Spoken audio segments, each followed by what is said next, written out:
These videos are brought to you by MSCCasino.com and the Macau Sporting Club. MSCCasino.com, check it out. Also, be sure to check out PF Painters and their website, pfpainters.com. You are watching Sports Matters TV. Okay guys, welcome to a Sports Matters TV special in association with Wrestle Slam, the podcast. Now the lady next to me needs no introduction, but I'm going to give her one because she's a scouser. She's one of the biggest stars on the planet. Harley Hudson, how's things with you? I'm good. I'm better for hearing that.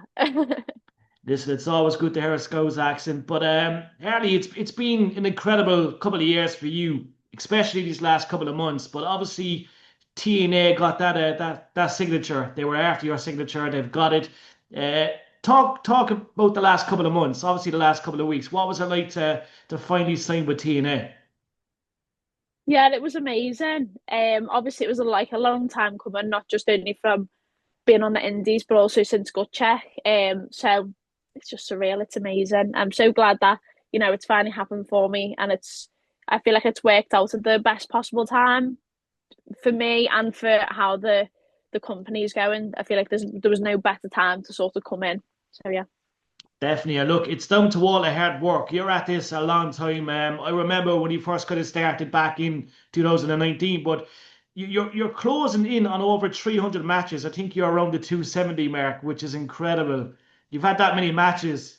It'll be, if this is cage, I was talking about this before, if this is cage match, so it doesn't favour us wrestlers who do like the camp shows, because a lot of those matches don't get written on it. So there's I would argue there's like more than that don't go on because no one writes them down, which is really annoying too. I should have really kept, I was for a bit, like last year I was counting from that year, but I should have really counted from the start because I think it'll be a better number than that. But still, it's good, but it's a little bit more than that, I think. Well, it feels like it's a bit more anyway. Definitely is. And look, you mentioned the indie scene, Harley. Look, it's the indie scene, first of all, across the UK and in Ireland is incredible. But you've grafted hard. You came on the scene, as you said, back in 2019. But it's tell us about the early days, first of all, and the steps to make that, I suppose, that debut into wrestling. What was it like growing up? Were you a wrestling fan? And how did it come about, obviously, entering the schools first there to take it up? So obviously I loved watching wrestling with my older brother, as he sort of growed up and then done what, teenage lads do. I just sort of still loved wrestling, loved watching it.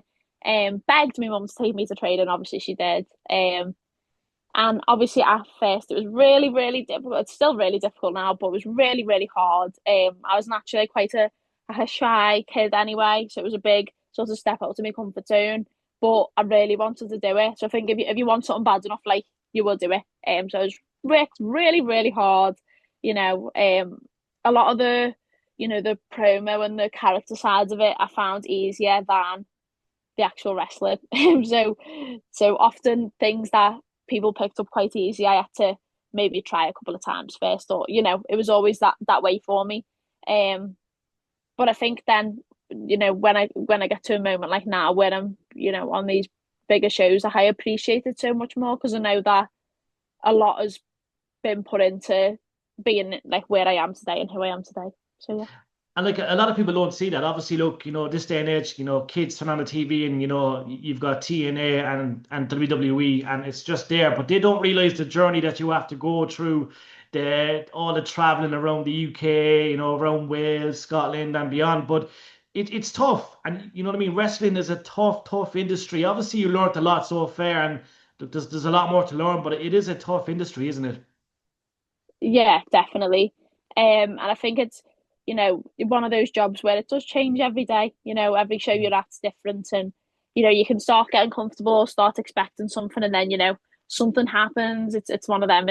But obviously that is a pro as well as a con of the job, where you don't know what to expect, which is good. And the UK, obviously, look, there's been many UK stars. Obviously, we can go back as far as a British Bulldog. There's been so many stars throughout the years from the UK that have done really well in America. But who was your early inspirations growing up, and what kind of people inspired you to, I suppose, take them steps too? So my favorite wrestlers growing up, my all-time favorite wrestler was The Undertaker, and still Mm. is. I just loved him. I remember that my mum would like sort of let me stay up and watch WrestleMania, and sometimes they'd watch it with me, but she'd always say to me, "Wake me up when The Undertaker's on." So I'd go upstairs and I'd wake her up and I'd tell her The Undertaker's on, and by the time she'd come down, got in pajamas and whatever, come down the stairs, he's still making his entrance. But I always loved him. Just because it's like, how can you be such like just a mad character, and just like the wrestling and every bit of it, everything I loved about it. I love Shawn Michaels, I love Rob Van Dam. Women wise, I loved Alicia Fox, obviously Victoria Crawford now.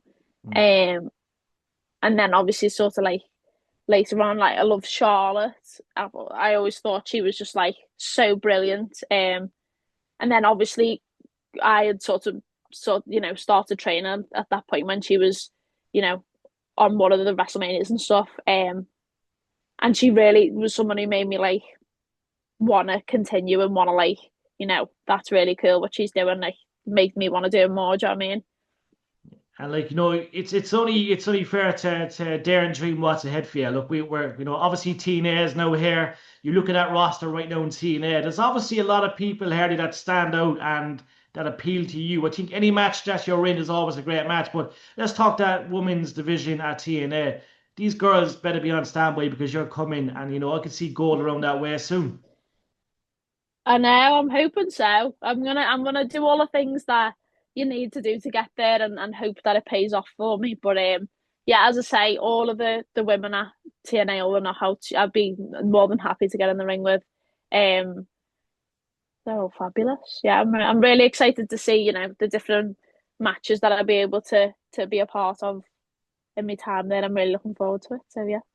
Definitely. And look, TNA Slammiversary is fast approaching. I'm sure you're hoping to get a slot on that card. Obviously, look, it's a big pay-per-view, but listen, you're making an impact already, and I don't see why you shouldn't be on that card. No, of course. As I say, like no matter what, like the show's going to be brilliant. Obviously we'd be buzzing to be a part of it, but we understand like we're pretty new in the fresh in the door sort of thing. So, no matter what, I think it's going to be really like a brilliant night, and it will be great to watch either way. Definitely. Now, every time I'm on Facebook, you're popping up on the screen for TNA Plus, okay? Now, Uh, you might have a little promo code as well for us, but why should fans check out TNA Plus?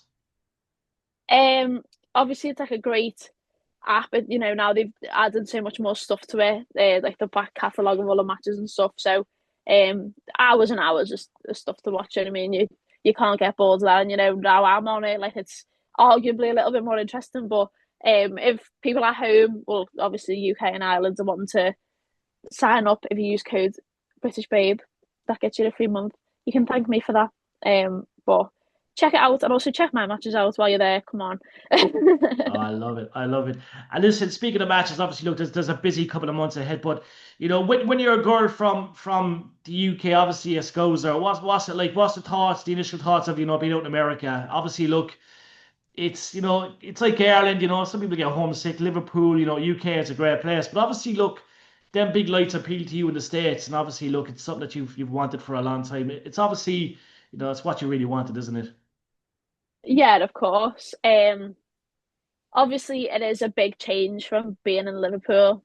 Um, you know, I didn't really know what to expect when I first went out. I was like, oh, is this gonna be, I'm gonna like it, but obviously I do really love it. It's nice for the time being that I'm going backwards and forwards. So I'm like splitting my time from like America to UK as well. Just while I'm getting used to it, getting into the swing of things, but I'm hoping over the next few months, like it's gonna take me more and more into the States, and then hopefully be in the sun a little bit more. Do you know what I mean? That's the one thing, the sun. If I can get a tan, I'm happy. So yeah, I don't mind it too much when the sun's shining. Most definitely. And look, we're blessed to have you in Ireland in July. Obviously, look, there's two big shows with OCT, and Raven Creed is someone that we know quite well. She's one of our neighbours. We've been working with Raven since she first started, but obviously you're going to face her in Belfast, and obviously you face Raven and Kat Von K in Dublin as well. So why do these girls have to watch out? Because yourself and Myla Grace are coming, and listen, you're bringing style, and you're going to bring absolute action. Exactly. I've spent like a lot of time with Myla lately, so I'm getting to know the Irish and stuff. So I think Raven Creed doesn't need to forget that. I've met her before. The first time I met her, I was on ring crew for TNT used to do like the women's deathmatch shows. Yeah. I was on ring crew watching her be crazy. So I've been scouting her for a while. I was sweeping up probably all her glass and whatever else she was up to. It was me cleaning up after your love. So I've not forgot that. But yeah, I'm looking forward to that. Yeah, looking forward to just debuting for a different company. Obviously, OCT is one that I've wanted to do for a while. So obviously I'm getting my foot in the door there as well. So yeah. We can't wait for that one, Harley. And look, speaking of the UK and obviously Liverpool, look, I have to mention this.